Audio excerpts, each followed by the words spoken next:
اس نے سگریٹ کا کش لگایا اور اپنی محبوبہ کی تصویر بٹوے سے نکال کر اپنے دوستوں کو دکھانے لگا۔ تصویر دکھاتے ہوئے بولا، چیک کر یار، کیا کمال کا پیس ہے، ہونٹ چیک کر کیسے ہیں، بس تیرے بھائی پر مرتی ہے۔ ایک دوست بولا، کیا شادی کا ارادہ ہے؟ وہ کہکا لگا کر بولا، ارے نہیں، بس ٹائم پاس ہے، انجوائے کروں گا اور چھوڑ دوں گا۔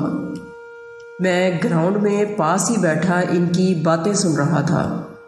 میں فوراً سے اٹھا اور ان کے پاس چلا گیا اور اس لڑکے سے پوچھا کہ کیا تم یہاں سب کے سامنے اپنے کپڑے اتار سکتے ہو؟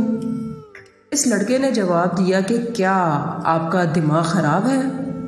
میں کیا کوئی پاگل ہوں جو سب کے سامنے بے لباس ہو جاؤں؟ میں بولا، اس بارے میں کیا خیال ہے جو تم ایک لڑکی کو سب کے سامنے بے لباس کر رہے ہو؟ اس کا قصور صرف اتنا ہے کہ وہ تم سے محبت کر بیٹھی ہے۔ یہ ٹھیک ہے کہ غلطی اس کی بھی ہے، لیکن اس کا مطلب یہ نہیں کہ تم اس کی عزت کو سب کے سامنے لوٹتے رہو۔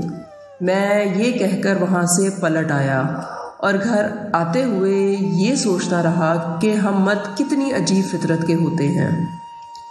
عورت کی عزت کو نظروں سے لوٹ لیتے ہیں اور پھر عورت کو ہی قصوروار ٹھہراتے ہیں۔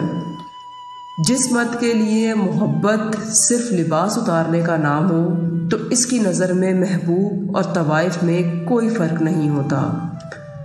ایسی سوچ والے مرد کبھی اچھے شوہر نہیں بن سکتے۔